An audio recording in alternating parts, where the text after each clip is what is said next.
अब क्या बताते हैं गरीबदास साहिब जी परमात्मा से प्राप्त ज्ञान को, कि लाल से हीरा भया, हीरे से भया मोत, मोती से शीशा भया, जो बिसरा जात और गोते,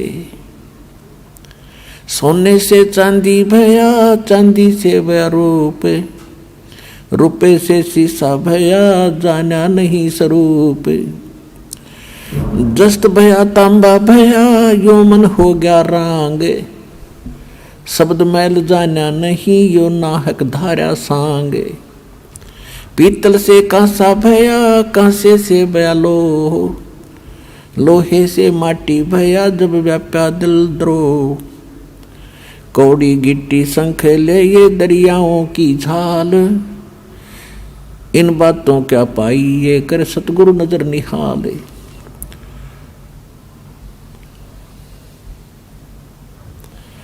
अब क्या बताते हैं कि जब तू वहां से आया लाल था, पहले आपको ब्रह्मलोक में रखा, फिर नीचे ब्रह्मा विष्णु महेश के कोम स्वर्ग है उनमें, फिर कोमन स्वर्ग में आपकी पूंजी कम करते करते फिर आपको पटक दिया पृथ्वी पे।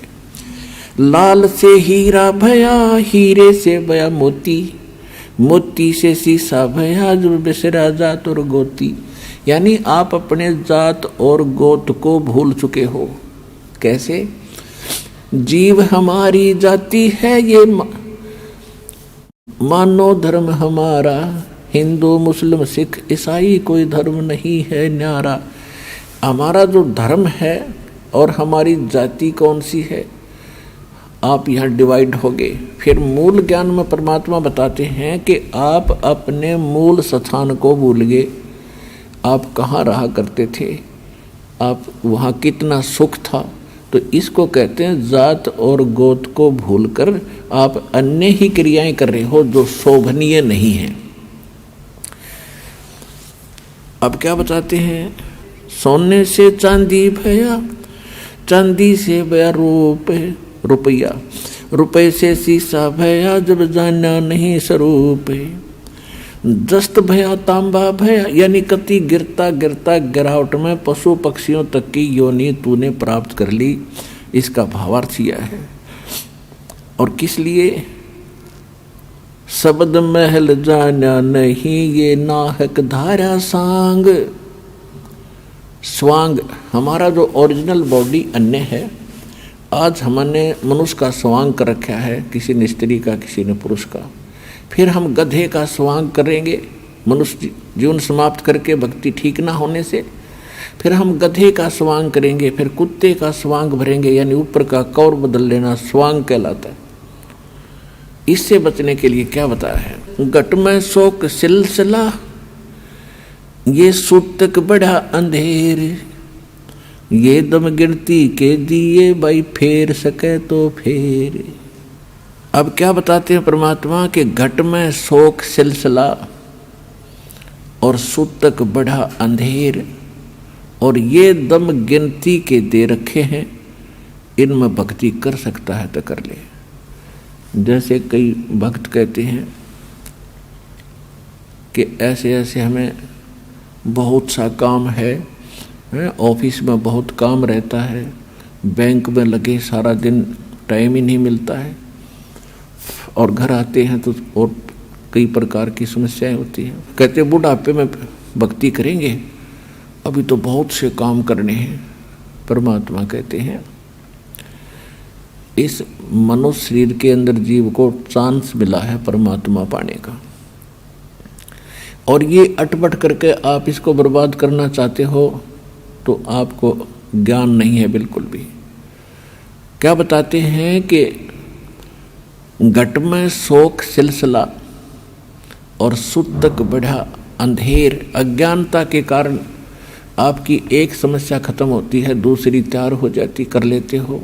उसको ऐसे करना था, उसको ऐसे करना था, वो कहाँ गया, उसको ऐसे हो गया, अब हानि होगी, अब मुझे लाभ हो गया, लाभ होगा तो कुछ और तैयार करूँगा। परमात्मा कहते हैं ये गिनती के श्वास हैं आपके, गिन कर डाल रखे, एक श्वास भी आपको एक्स्ट्रा नहीं मिलेगा। और जिस दिन वो श्वास पूरे हो जाएंगे, आपकी कोठी, आपके बंगले और ये कार, ये परिवार न्यू का न्यू रह जाएगा। आप कहीं कुत्ते बनकर और दोम लगा कर घूम रहे होगे। तो परमात्मा कहते हैं अगर कुछ किया जाता है तो इसी में करना पड़ेगा। जिससे फ्री होकर फिर भक्ति की सोच रहे हो, यह महागलती आपकी। क्योंकि परमात्मा ने स्वयं आकर के लीला की थी, एक जुलाहे का काम कराया और एक गृहस्थ जीवन जी कर दिखाया। बाकी उनके कोई पत्नी नहीं थी परमात्मा कबीर जी के, और ना उनके कोई माता पिता थे और न ही उनके पुत्र पुत्री थी। पुत्र पुत्री तो उन्होंने 2 मुर्दों को जीवित किया था किसी परिस्थितियों में, कि ताकि ये भोले व्यक्ति मुझे पहचान सकें कि मैं गॉड हूँ, भगवान हूँ। और नीरू नीमा जो माता पिता थे उनको कमल के फूल पर परमात्मा सतलोक से आकर प्रकट होकर प्राप्त हुए थे। ये इतना परिवार था उनका।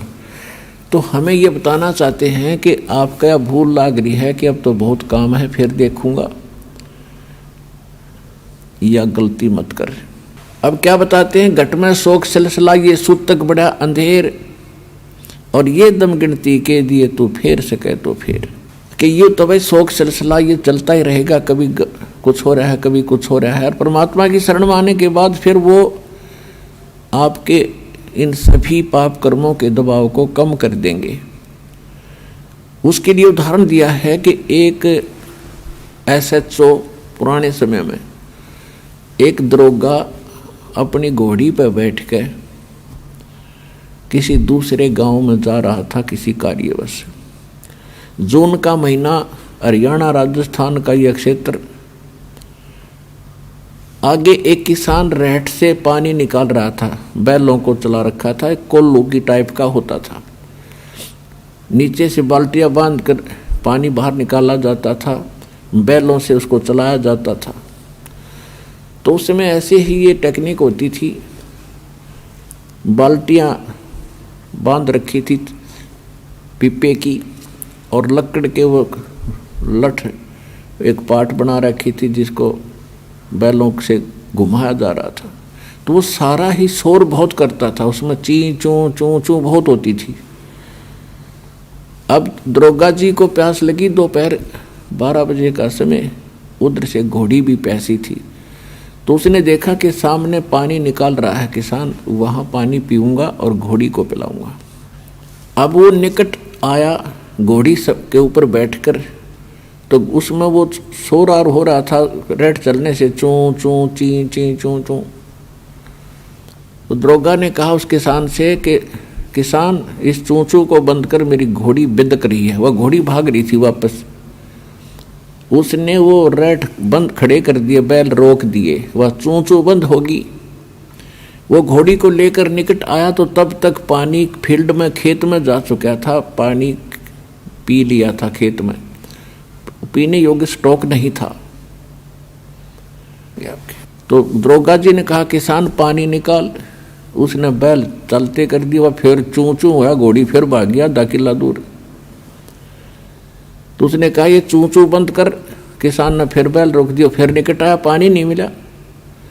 उसने कहा फिर पानी चला, पानी चलाते वो फिर चूं चूं शुरू हुई, घोड़ी भागी। तब किसान ने कहा दरोगा जी, इस चूं चूं में पी लो, पीना है तना, दोनों मरोगे, क्योंकि पानी चूं चूं में मिलेगा।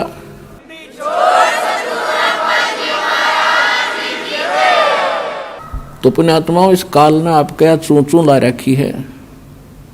इस चूं चूं में पी गए तो पी गए, ना तो फिर दुर्गति भारी हो जाएगी।